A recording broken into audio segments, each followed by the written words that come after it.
Good evening, everybody, and welcome to another episode of Sunday Night Live with me, Jonny Lipsham, right here at jonnylipshamstudios.co.uk here in Scotland. And as my phone beeps at me to remind me that Scotland is the capital of the entire known world, the entire known universe, and all other multiverses besides this one. So I'm probably going to run out of gags to do with how awesome and great Scotland is, but we will see as we're winding down and heading inexorably towards Christmas, and we have 1 week left of the Christmas Songwriting Challenge, ladies and gentlemen, which is pretty scary and also pretty exciting at the same time. I have not heard a single entry yet, and we have a few entries already submitted to the workspace, which is cool. And I'm very excited by what we've got, and I'm looking forward very much to hearing them when we get to like next weekend. When we get to next weekend, it is the closing date. So next Sunday, this time next week, this show, that is the closing date for submission, basically by the end of the show. Okay, so get your entries all submitted by the end of Sunday Night Live next week, and that will be it. There'll be any more entries after that time will not be considered. So for those of you that are taking part, here's what you got to do. If you have finalized and completed your song and you are completely happy with it, upload it to the workspace and mark it as final submission. Okay, you can just put final or final submission, don't mind which, but put one of those so that Rich and I can compile them into one place in the workspace, so that the two of us can listen to all the entries, and then we can decide upon a winner for this year's Christmas Songwriting Challenge. It's been so cool to have done the Halloween one and the Christmas one. There will be other challenges in 2024. Some will have prizes, some won't. It will just be bragging rights, to be honest. Because, you know, we can't afford to have prizes for every contest. So but yes, some of the bigger ones like Christmas and Halloween, they will have prizes, but there will be other challenges that will take place throughout the course of 2024, but they won't have prizes. But that doesn't mean you should not enter, and I would love it if you did, because you know, it is my desire that everybody who is a subscriber to this channel actually gets to put into practice the things that we talk about both here on Sunday Night Live and also on the Songwriting Simplified show on Wednesdays as well. So it's important to me because, you know, I'm not really sure how tremendously valuable either of my shows are or any of the videos that I put out there as well on the channel, unless, you know, you guys actually put to practical work what you learn from any of my videos or any of the shows that that I do. So that's why the challenges exist, and that's why they will continue to exist. And each challenge will have its own unique set of parameters which will test your mettle as a composer, arranger, songwriter, musician, and just getting you guys being creative and having an excuse or having a reason, even if you don't actually have a reason to get your music out there. I hope that these challenges are going to provide a good reason for you and a deadline to commit yourself to, so that you get in the habit of committing yourself to deadlines, and then, you know, kind of like going, right, we've got this deadline here, let's work backwards through the process and figure out when I actually need to start the work so that I finish it on time. So that's kind of the intention of all of the challenges, and as I say, more to come, and they are going to be awesome, and they are going to be very, very cool, and they will challenge you, because that's the idea. They will challenge you, and they will challenge me, because I am going to take part in every single one of them. Not that I can win, but I'm going to take part because, you know, I don't see the point in setting a challenge that I don't also participate in, because I don't think that's fair, and I don't think that's good of me to basically not do that. So I'm going to be taking part in every single challenge that I put out there. Whether my songs are any good or not is another point.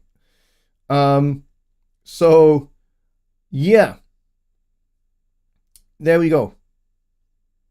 So that's that. That's the challenges, and that's the upcoming Christmas one that we've got ongoing. The Foley challenge, which is you know, we didn't actually have a deadline for that. That is still ongoing. So if you want to make a piece of music using household sounds, and only household sounds that you either record yourself from inside your house, or from the extensive library of sounds that we've collected, then let me know, because there is a workspace for that too.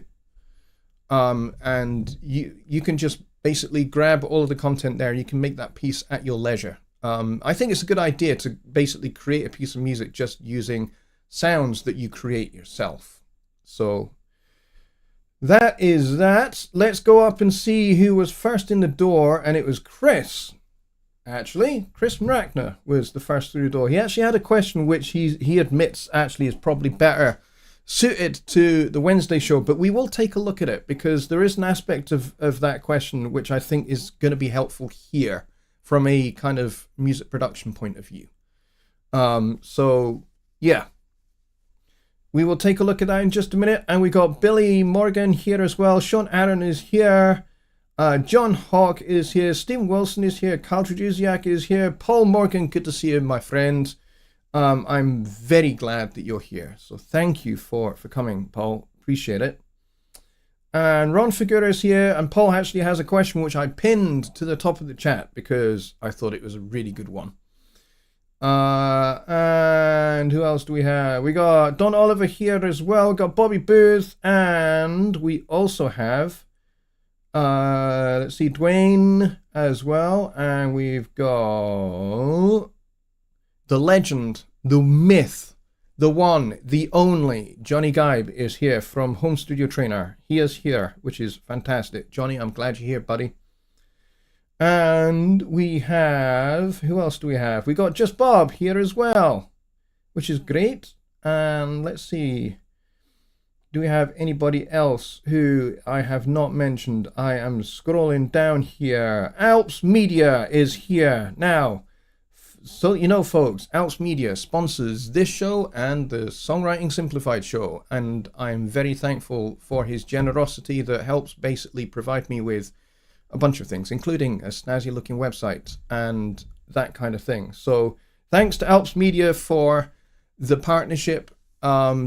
And we've been doing this now for a couple of years, and it's very, very cool. So thank you very much, Louis from Alps Media.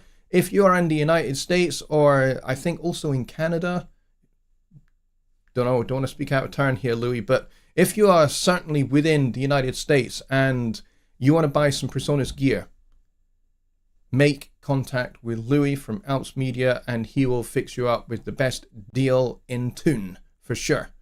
The best deal that you could possibly get for Presonus gear. So if you want headphones or a new microphone or an interface or Studio One or Studio One Plus or whatever it is that is Presonus that you want to get your hands on, go talk to Louis. He will make you an outstanding deal that you probably can't refuse. So there you go. Lou Roberts is here as well. And Danny Taylor has just walked in the door too. Awesome.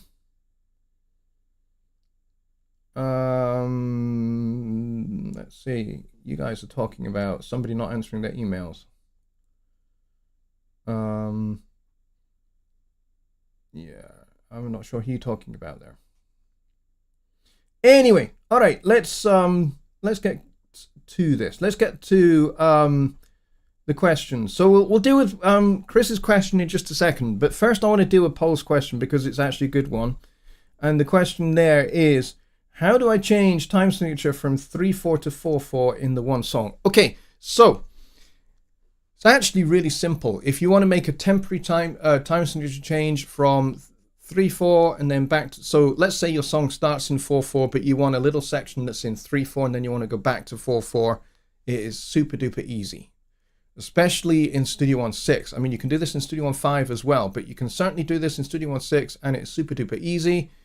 I'm going to create a new song to show you how to do this because, like I said, it is absolutely super duper easy. Let's just go make sure this one is in 4/4, which it is. So we have a new song. So let's go over to Studio One. All right, so here we are. So we have this new fantastic song, and as you can see here by the bottom here, that it is in 4/4. Now we want to change time signatures. So what we need to do is click this little dodgy looking hamburger kind of icon here. If you hover over it, it says global track visibility. All right, that's a bit of a mouthful and doesn't, in my opinion, completely explain what this is. But this is the box of tricks, okay? This is the Studio One box of tricks. So if you click on this guy here, you will see that now you've got these drop downs. You've got ruler, marker, chords, arranger, lyrics, video, signature, and tempo. These are all global tracks that you can have at the same time. You can have all of these open if you really, really want. What's this ruler thing all about? Well, this is like an additional secondary timeline. So let's see, this is set to bars. If I click ruler here, I can have an additional ruler that shows this in seconds, which is really, really handy if I am composing to picture, where I'm going to be doing things according to seconds and milliseconds. But because I work in music and not sound design, I also want to be able to reference in bars and beats as well. So this gives me a secondary guide. This is really, really useful. And then we've got the marker track. Everyone knows what the marker track does. It gives you a start and end marker and any other markers that you want to put in between. Chord track is for chords, and this is a global track that allows you to input chords into it. And then any audio or MIDI that is set to follow it will follow those chords. It's an incredibly powerful thing, actually. Arranger track, introduced in Studio One 3, pretty powerful. Makes arranging your songs an absolute cinch. Pretty much everybody uses that by now, surely. Lyrics track, new to Studio One 6, which is very cool. And then we've got the video track, also new to Studio One 6. Now, the one that we want to look at is this one here, signature. Let's click on that one. Now, you will notice that we get this, and we get this weird looking icon that kind of looks like I don't know, kind of, to me, it looks like a little sailing boat, but I don't know. However you see it as. Now, you will notice here that it says 4/4. That's because that is the time signature set globally for this song. But let's say here at bar 9, if I put the cursor there, let's say at this point, we want to go to 3/4. And this will apply to any other time signature of your choice. So you might want to go to 11/16 or some other funky, weird, wacky, wonderful time signature that you might want to do. So we right click and then you'll see that we have two menu options. The first one is insert time signature. That's the one we want, but we're not going to neglect the one underneath, insert key signature. This is really handy if you are not just changing time signature, but key signature. At the moment, we are not in any key. So let's say, for argument's sake, that this song is globally in C major. And let's say we're going to go to E flat minor at this point. Well, you can insert key signature for E flat minor. And this is really helpful, particularly for the score editor, because it means that the correct signature for the key, the number of flats and sharps in the key signature, will be at the correct point in the song as appropriate. Makes reading charts a lot easier. All right, so in this case, we want to insert a time signature. So let's click on that. And now this little dialog box opens up and we get numerator and denominator. The denominator is the type of beat per bar. So you'll see that we get 2, 4, 8, 16, and 32. Well, what are these? These are types of beat. 4 quarters, 2 half notes, 8 eighth notes, 16th notes, and 32nd notes.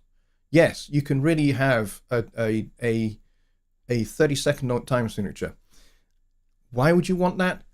Simple. And particularly I've done this when I'm composing to picture. So maybe the scene is a certain length of seconds long, which is not a perfect bar long. So I might have like a scene where I have to score for 16 bars plus a little bit, because there's still a little bit of film that goes on after my 16 bars. And I don't want the music to finish too soon. So this is where I might introduce a bar of 332. That's 3/32 notes in a bar. And that means that it will end so that the downbeat is exactly at the end of that scene. And it just tidies things up and makes things easy from a music point of view. But yes, it does introduce some weird time signatures doing that. So in this case, we want this to be 4, because we are doing a 3/4 time signature. So that's what the denominator is. The numerator is the number of beats in the bar. So in this case, we want to change this one to 3. And as you can see, we can roll it round, and you can have you can go up to 32. So you could have 32 quarter notes in a bar if you really, really want it. I don't recommend it, but in this case, we want 3, and then we click OK. And you'll see now we have a 3/4 time signature. And you'll also notice at this point, if I was to press play, notice how it counts 3 beats in the bar at that point. Well, let's say we only want 1 bar of 3/4, and then we want to go back to 4/4. So we go insert time signature again, and it automatically assumes you want to do that. Why? Because that is the most common thing that you're doing. You're going from one time signature to a new one and then back again. Okay? So that's why it automatically assumes that you're going to do that. So we will just do OK. And so now what will happen if I start from bar 7 here? We got 4/4, 4/4, 3/4, and then 4/4. Now it might be easier to hear this with the click. So 1, 2, 3, 4. 1, 2, 3. 1, 2, 3, 4. All right, can you hear how the downbeat changed? If I can accent the downbeat a little more. In fact, I can. It's already maxed out. Let's maybe turn the offbeat down a little bit more.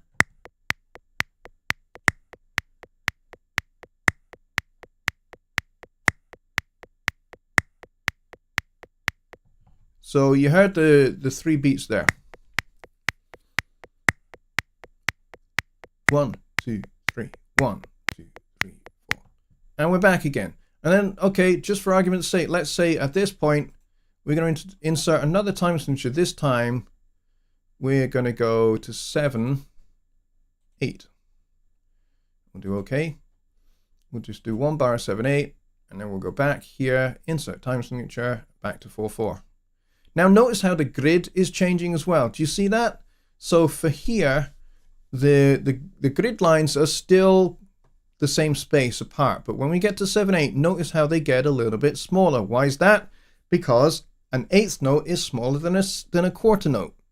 So the grid lines will bunch up a little bit more. And the smaller your denominator gets, like 16th, 32nd, the closer those lines are going to get.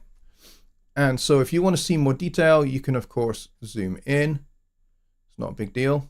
So if we play from there again, with the click still on, listen to the click.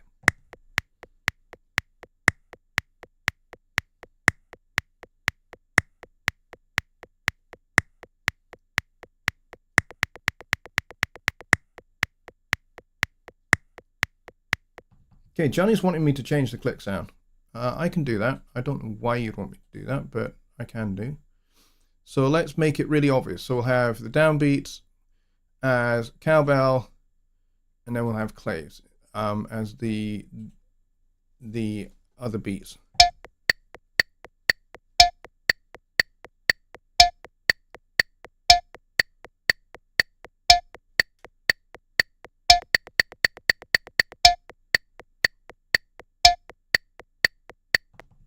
All right, so there you go. That is how you change time signatures in Studio One. It's super duper easy. Good question, though. All right, let's see. Let's go back up to Chris's question, because I did say I'd answer that. And then there are other questions which I'm going to get to as well. So Chris is talking about wall of sound, the famous Phil Spector wall of sound. He says this might be better suited to a Wednesday night show, but how about discussion / demonstration on the use of and implications of the wall of sound and what its effects have been on music? How it affects composition and its practical value are either used or not. Why it made some artists more famous than they might have otherwise been. It's a big question. And maybe you're right. Maybe we should have a much larger discussion on this. But since you, and maybe we should save that for the Wednesday show, but for the sake of just kind of in summary addressing the question just now, from my personal opinion, I'm not a big fan of the wall of sound thing.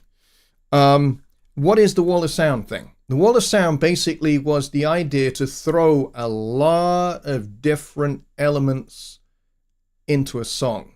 So, for example, there's a famous Beatles record, and Jonny, who is our resident Beatles expert, will know exactly which one I'm talking about. And on this particular record, Phil Spector was producing, and he basically tracked the four guys doing their songs, and then on top of that, he added like orchestral elements and a choir and big, massive plate and spring reverbs and all sorts of other things and brass bands and what have you, to create this huge, massive sound for the records. Now, there are a number of other records that Phil Spector was involved in, some of which actually did become really big hits. But in the case of this Beatle record, the Beatles actually themselves didn't like it that much.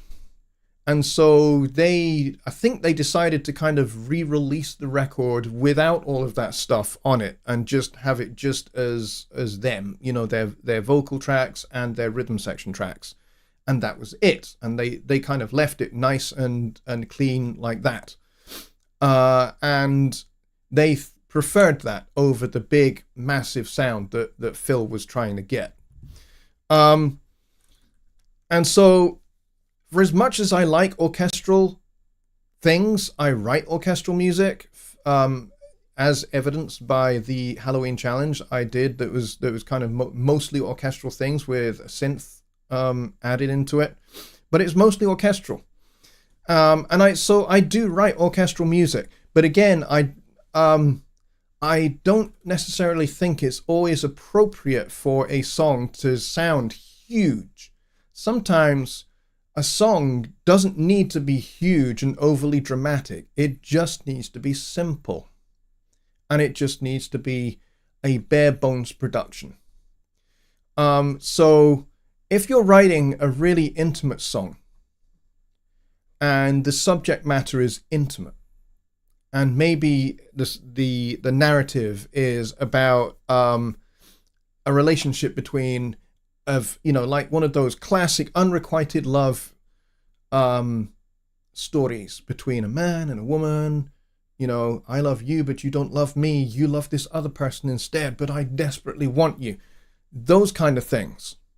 Those kind of subjects. Why would you then add like a 100-strong orchestra and a 200-strong choir to that? To me, that makes no sense. And in fact, you're probably destroying the song by doing that. Now, there are some other songs where actually it was effective and it worked. But for the most part, Phil Spector's wall of sound production style was either loathed or loved. And I think possibly on balance, more loathed than loved. So there's that. But yes, we can have a much bigger discussion on that, I think, on Wednesday, perhaps. But good question. So we've gone past the time signature question, and I'm going to scroll down.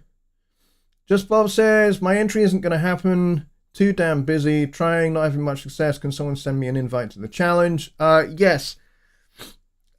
If you are, I mean, even if you don't have a Studio One Plus account, it doesn't matter. If you do, it works better, but you don't have to have it. If you just have a my.presonus.com account, and if you are using Studio One, you have that by default. Then all Rich would need is the email address that you used to create that account in the first place. And then what he can do is he can invite you to the workspace. And you don't need to be a member of Studio One Plus or anything else. You just need that account, and you will then gain access to the workspace, and you'll be able to upload your finished song to the workspace with no issues, no question. So that's all you need to do, Bob. And Rich, I am reliably informed, is on vacation at the moment, so he may not be here tonight. But certainly I would recommend reaching out to him via direct message on Facebook. If you're on Facebook, I think that would be a good idea to do. Let's see, what else do we have? There we go. Billy has posted Rich's connection details. So yes, you need to follow that link there, and then you can direct message him there, and he'll get you added. No problem.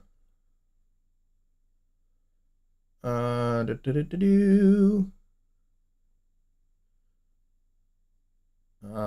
scrolling through to find other questions. Okay, here we go. Just Bob says, what are considered jarring or harsh chords, and why would you use them?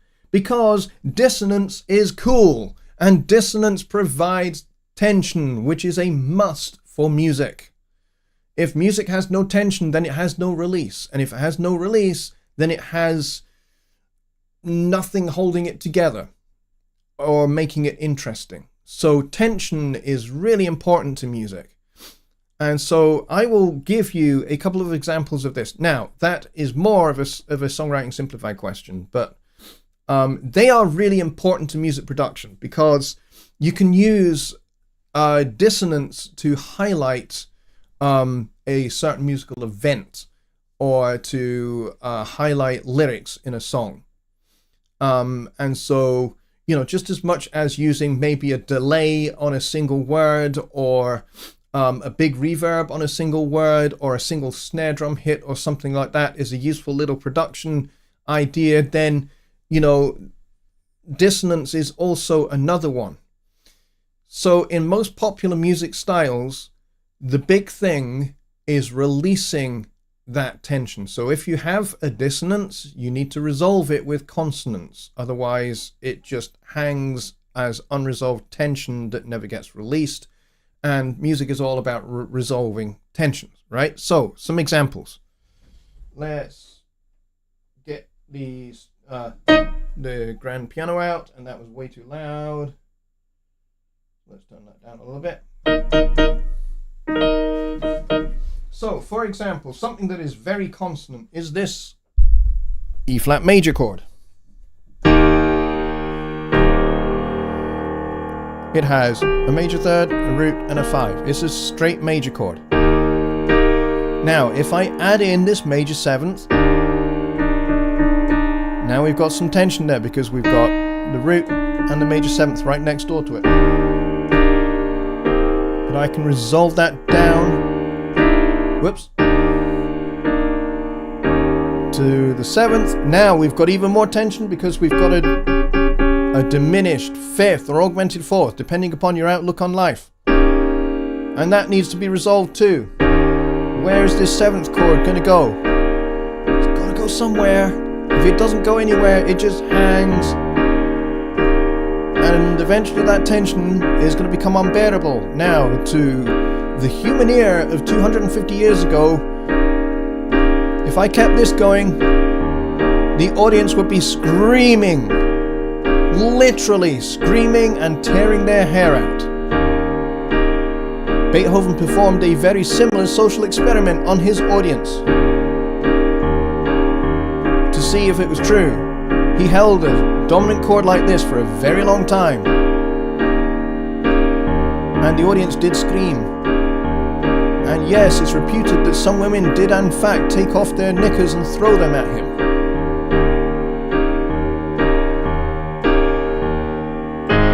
And now we have the resolution. That tension there was resolved to there, to an A flat major chord. That is only to us now, here in the 21st century. That's not very jarring, it's not even very upsetting. But in the past, that would have been very kind of tense and jarring. But to us, it really isn't. Why isn't it? Because, you know, you can play a 12-bar blues and have lots of 7th chords that you never resolve, ever, like this.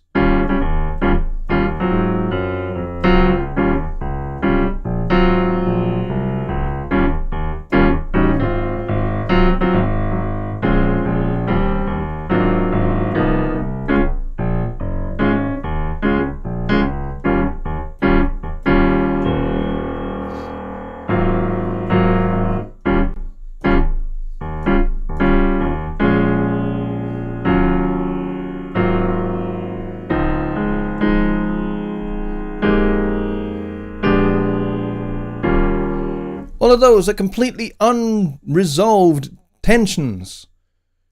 But to us, they sound resolved, because when I go from there, it's a dominant chord, but I resolve it to a related dominant chord. We've still got that tension there, but it sounds resolved to us here in the 21st century. So, what if I was to really kind of amp up the tension a little bit more and add in a flat 9 chord on this E flat 7 chord? Well, we've got some really interesting tension, because now we've got this interval, but we've also got this interval. Mildly tense, a little bit more spicy. But what if I add a sharp 11 to that? Whoa, now we've got another augmented 4th there, as well as this one. I've got 2 put together. It's a double whammy of tritones. But I can still resolve it to an A flat major chord. See what I mean? So, you know, I could do this. I could start with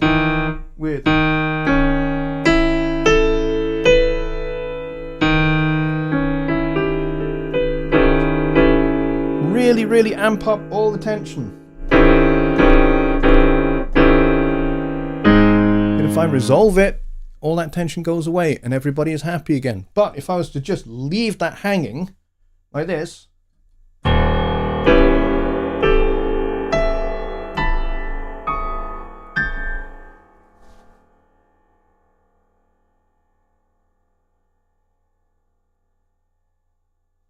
not happy, right? The human ear is not happy, it is just disturbed by those series of notes. And now I've resolved it, so now everything is happy again. So, how does this help us with songwriting? That's for Wednesdays. How does this help us in using Studio One? What can we do with all of that tension? How can we make that tension more exaggerated? Well, you could take that gargantuan flat 9, sharp 11, flat 13 chord that I just played over there, and you could add a massive spacey spring reverb to it and a delay, and have that delay slowly ping-ponging left and right by a dotted quarter note at 60 beats a minute, and hold that to emphasize a particular lyric. And then when the resolved A flat major chord comes, you take all of that spring reverb and delay away, and you're just left with that nice dry resolved chord. So there's lots of different things you can do, and this is why dissonance is really useful, because you can, you know, if you've got a really melancholic lyric, what's the thing you can do? Well, I think we talked about this a couple of Wednesdays ago. where I think we said that the most melancholic sound in all of music is to go from chord 1 to chord 4 minor, because it introduces this sharp 5 into the scale. So instead of regular C major, it goes dark.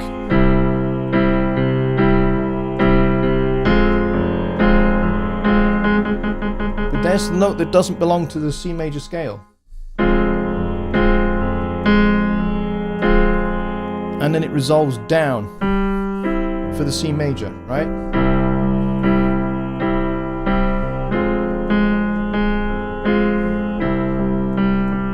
So if you're wanting to emphasize really sad lyrics, then using that chord 4 minor is going to do it for you every time.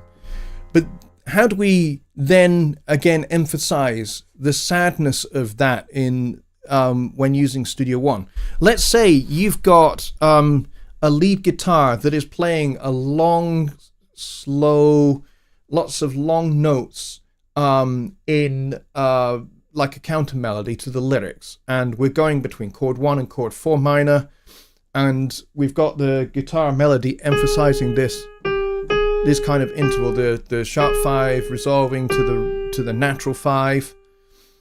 You know, what can we do? Well, again, this is where you can start applying different effects. So you could do some automation, maybe, and kind of like have the guitar kind of behaving in a violin kind of style. So you make it quiet when the guitarist plucks the note, so the initial pluck of the string is gone, and then you could automate the volume open and then down again, and then add a nice big reverb tail to that, so that sound just hangs without the percussive attack of the note. It's just wing, like that. There's lots of different production techniques that you can do to emphasize something that is musical like that. So this is why jarring or harsh chords are important. But again, that is a Wednesday night question, not a Sunday night question. Paul Morgan saying how we use the video track. Video track is very, very cool. And I have actually made a video on the video track. But essentially, the video track is really cool because you can just go up to here and you can go video. And I'm going to delete all of these. Remove. And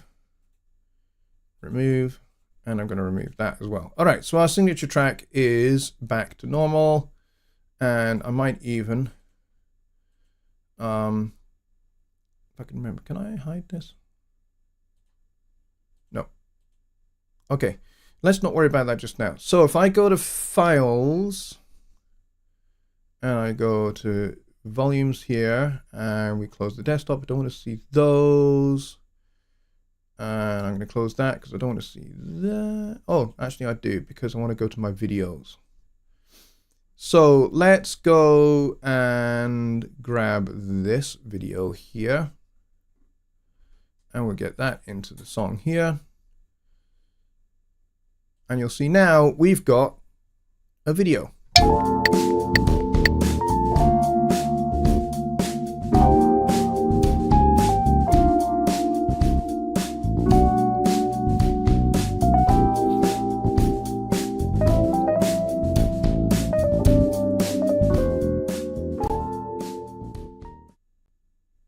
All right, so I've already put in some music on this track here.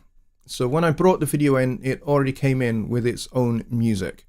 But let's say I don't want that. Well, I can just simply mute it.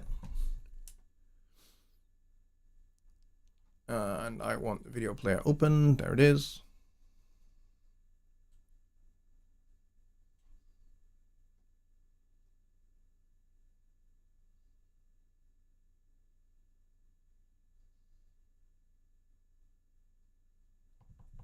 All right, so that's what we've got. So let's say I want to do some sound design that I can export with this. So where we've got like that fly in there.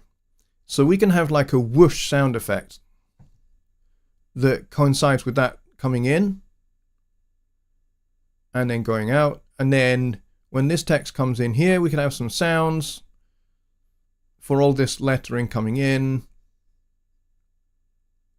and going away, and then that coming back in, and then a sound for it flying out again.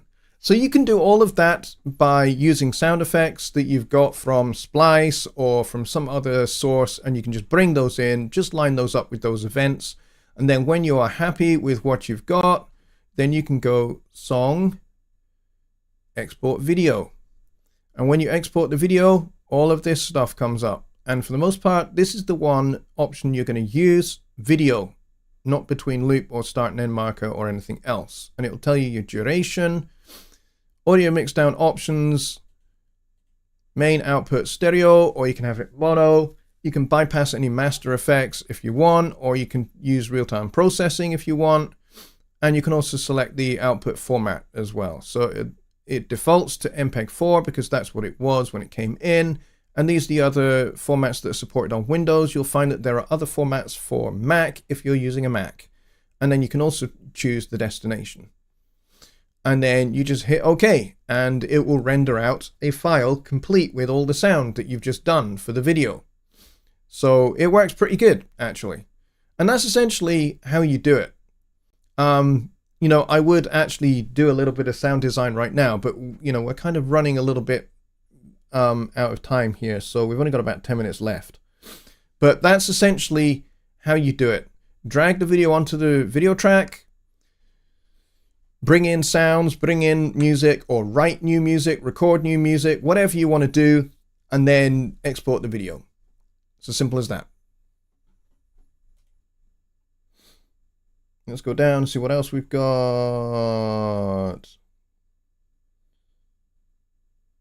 Oh yes, if I want to get rid of the signature track, I click on this guy again and I just uncheck that. There we go.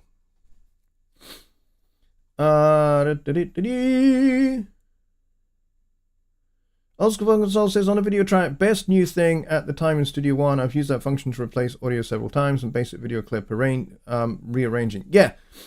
Now, you will note that you can only do very bare bones basic things on the video track.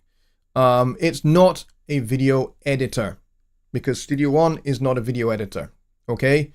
But you can do a little bit of trimming, you can cut, you can load up multiple different videos if you want. So this might be our first clip, and then we've got another clip that we add on to the back of it. We can line all of those up. You cannot at the moment crossfade between them. There is only kind of, you know, obvious jump cut between one and the other. Excuse me, but that's pretty much it. Studio One is not a video editor. If you want to do more sophisticated video editing, then I recommend using something like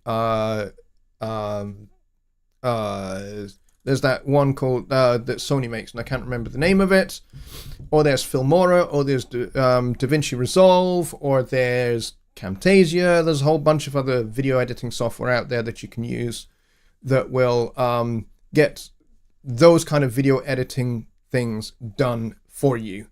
But certainly you can do all the sound design, all the kind of music writing that you want to do for a particular film or, you know, 30-second soundbite or TV commercial, whatever it is that you do.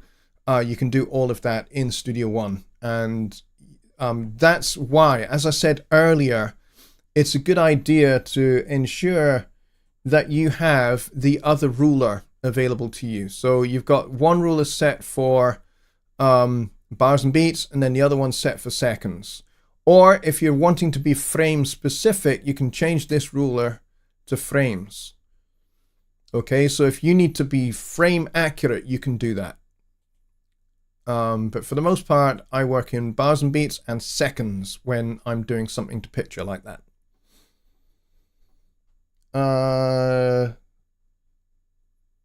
Yeah, I thought I'd covered signature track.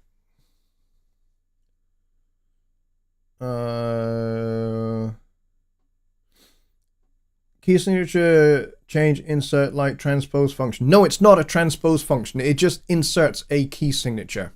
Okay, So if I go back up here and I grab the signature track here, and let's say at this point here at bar 11, I want to insert a key signature change and I want to go to, I don't know, E flat minor. Then my song is in E flat minor. But let's say back at the very start of the song, right here, we want to put in a key signature and we want to be in C major. So we're in C and then we go to E flat minor. And then let's say we bring in an instrument. We bring in presence here and we go, I don't know, keyboards, let's go Rhodes Suitcase, full ballad. What the heck, why not? And then I double click and I stretch that out to about there. And then I double click this. And when I go into the score editor, watch this. Apply staff preset and we want keyboards, electric piano, and now we get the grand staff, and then I can zoom and look, there's our key signature for E flat minor. It doesn't transpose, okay, but this is display, okay. That's the beauty of the signature track. It is a display function. It doesn't actually change the key of the music for you. You still have to do that part, so you still need to know how to get from the key of C major to the key of E flat minor. Good thing I'm here because I can tell you how to do that. So key of C major,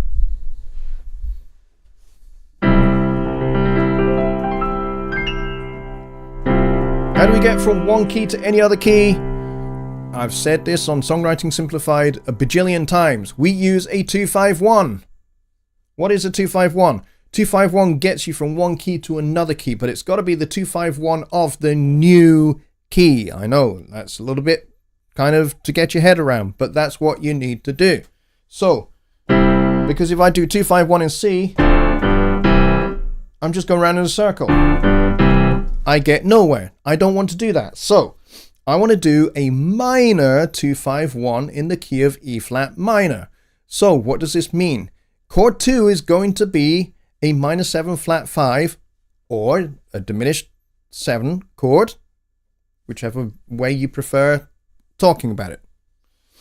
You might want to say half diminished, or you might want to say minor 7 flat 5. Minor 7 flat 5 makes more sense to me. Why? Because I'm taking a minor 7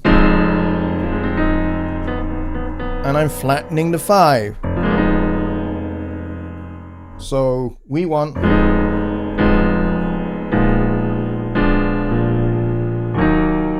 and now we're in E flat minor.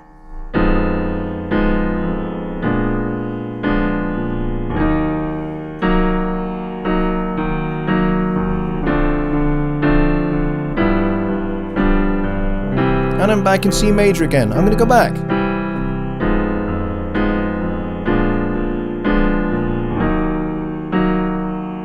Alright, so we go F minor 7 flat 5, B flat 7 with the flat 9 because we're keeping this note in. Because we want that to resolve to there, okay? So we keep that B, or it would be a C flat in this case, because it's a flattened 5, F, A flat, C, E flat, that's F minor, C, flatten it, flat 5, so it becomes C flat, B flat 7, flat 9 is going to be C flat as well, and we resolve it.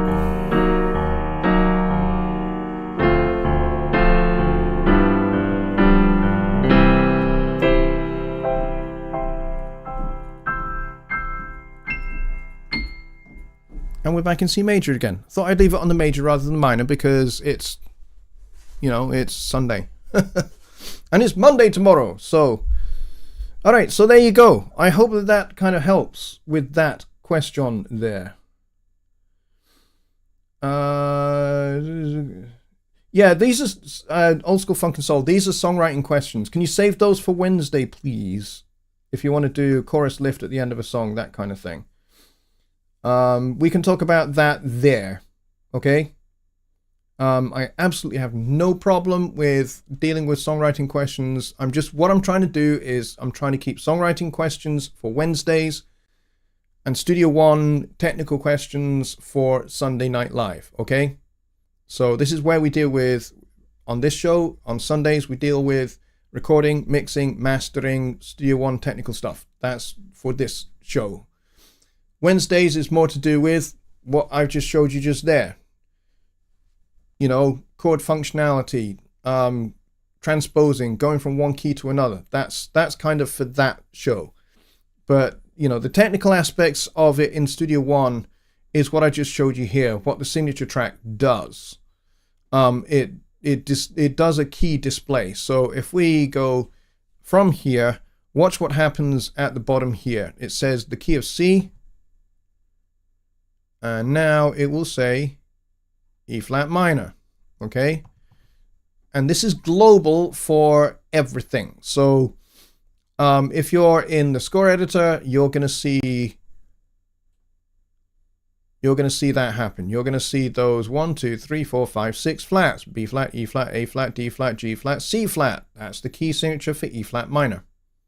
Okay, it's also the key signature for G flat major, because that's the relative major. But again, that's for Wednesday. But that's what that does. It doesn't actually do the transposing for you. You're going to have to do that yourself. So if you are copying a chorus from earlier in your song, but you want your song to go to a different key for your final chorus, let's say your song is in the key of D, and you want your final chorus to be half a step up in E flat major, you're going to actually have to do that yourself. There is a way you can do that. And one thing to do is, if you're using the arranger track, is make a new copy of your chorus, put that where you want it, select all the events in that new copy of your chorus, open up the inspector, hit the transpose so that it goes up 1. Don't do this on your drums, by the way, because if you've got programmed drums, you're going to move all the drum sounds up a semitone, and suddenly hi-hats will sound like floor toms. You don't want that. So select all the events that are not drums, that are keyboards, guitars, what have you, and transpose them up a half step. Now, beware. Big caution here. Sometimes, because of technical reasons like the harmonic series, when you transpose something up a half step without actually performing it in that new key, which is always the best way, but if you've like made a last minute decision and you've just gone, you know what, this last chorus needs to be up a half step, it just does because it needs to have more energy or something like that, then in this particular case, you can do that. You can shove it up a half step. But beware, because of the harmonic series, you're going to be transposing the harmonic series of the key of D up a half step into the key of E flat. Now this means that you're going to be diddling with the overtones of each of those notes, because that's what a note is. You know, that's not just a D, it's a D plus a whole stack of overtones above it and a whole stack of overtones below it that make up the fundamental note. You don't necessarily hear those, but they are there. And if you start diddling with those, as you go higher up the harmonic series, you'll find that some of those intervals are a little bit smaller. They're maybe a little bit sharper, a little bit flatter. Okay? So they might not be perfectly in tune. What does this mean? This means that if you've got audio events that you then transpose up like that, you could end up with harmonic overtones that are not in tune, and your lead guitar might sound weird because of that, and you'll go, why does it sound out of tune? And then you put the tuner plugin on it to see if it's out of tune. The tuner plugin says, no, it's fine, it's perfectly in tune, but your ears are telling you otherwise.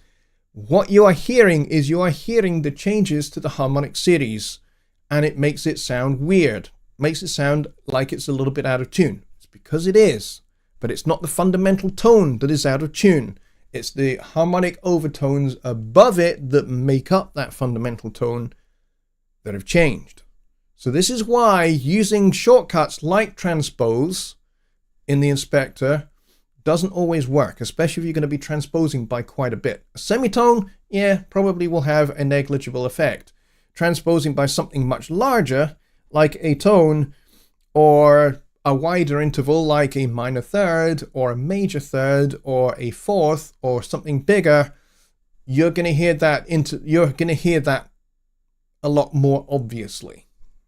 And it is science. There's no getting around it. It's not a bug in Studio One. It's not a problem with your DAW. It's not a problem with sampling. It's not a problem with buffer size. It's not a problem with your interface.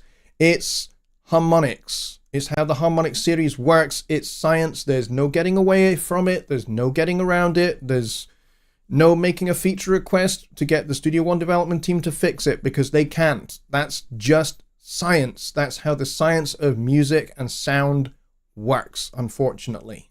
Okay? So this is something you're just going to have to work around. This is why, if you want to do something like a key change for your last chorus, it is always best to write that into your song, so that when you're recording it, you're recording the musicians actually playing the new chords in the key of E flat. That way, you're not having to do anything to any of the audio events. And that way, the harmonic series is preserved, because changing key on an instrument works. The harmonic series doesn't get diddled with. It only gets diddled with if you use artificial transposing to do that. So that's a massive caution that I would make. I'm not going to say don't do it, because in your particular case, it might work and it might work just fine. But for, for the odd occasion where somebody says, oh, Jonny Lipsham said that it would work, I'm giving you a caution here that says, if you're going to do that transpose thing, make sure it's by a semitone or a tone at the most. Don't make it a much bigger thing than that. Like if you said, oh, I want my last chorus, my song is in G major, but I want my last chorus of my song to be in B major, or I want it to be in D. Write that into your song. Record that. Do that in the phase of writing and arranging the song before you get to recording, so that it's done and it's there, it's built into the song, and the musicians are going to actually play those new chords. You're not going to artificially transpose it, okay? So I hope that helps, because that is a big issue. Chris says, kind of like my first wife's lawyer. Okay. Chris, that's hilarious. That's hilarious. I'm just checking for other things. We're actually at time, by the way, but I'm aware that I started a little bit late, so I want to kind of make sure that I'm not missing anything here. Or, not missing anything that's relevant. Relevant. I don't know why I dropped into that accent. Sorry to anybody that's from Birmingham, because that's a terrible Birmingham accent. Yes, I have friends, including old school funk and soul, who are kind of from that area. So,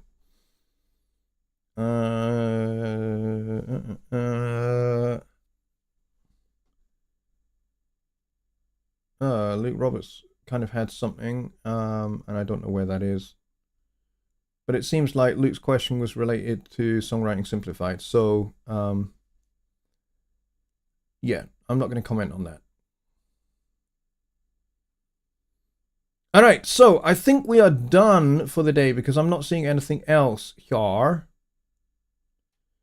Luke, if you're referring to comments that you've made on previous shows, yes, I did read your comments. I did see them. Thank you for posting them. I appreciate it. Thank you. All right, I think we're done. Neil says, yes, the change in tonal quality is why upper transposed voices sound like chipmunks rather than humans with a higher voice. Yes, and you'll find that happens with a whole bunch of different audio events. And like I said, it depends upon how far and how wide you transpose things. So it has to be done with care and with caution. All right, so we're at the end of the show, folks. Thank you very much for coming. I appreciate it massively and immeasurably. We had a bit of a smaller audience for Sunday show. We only got 20, which is a bit of a shame. But, you know, we are heading into Christmas and people are doing their Christmas shopping, so I totally get it. It's fine. This end of the year, the shows tend to be a little bit quieter, and that's okay. I don't mind. You guys have got Christmas shopping to do, or you're working on your Christmas songwriting challenge songs, and you would rather be doing that than being here. That's totally a loud excuse. Okay, I will accept. Hey, I was working on my challenge song. That's fine. That's cool. All right. So, thanks everybody for coming. Like I said, and I will see you all on Wednesday for Songwriting Simplified. It's going to be fun. And that will be our last Songwriting Simplified before the closing date of the songwriting challenge. So if you've got last minute questions regarding that challenge that you want to get into the show, then please get them into the chat, or you can email me. Go to the website at the bottom, which isn't there. It just says Jonny Lipsham Studios. It just says Jonny Lipsham Studios, in fact. But if you go to jonnylipshamstudios.co.uk, and that's on my other graphic, which I can flash up for just a minute. Hang on just a second. Let me just undo that one. Oh, that's not what I wanted to do. I wanted to do that first. There we go. So there we go. So if you go to jonnylipshamstudios.co.uk, which is underneath there, there's a contact form there. You just click on Contact Us. The contact form will appear. Fill out the details there. Stick in your question. And I will answer those questions first at the start of the show on Wednesday. Let's turn off that. So we're back to our Christmas background. All right, folks, I'll see you on Wednesday. Have a great start to your week.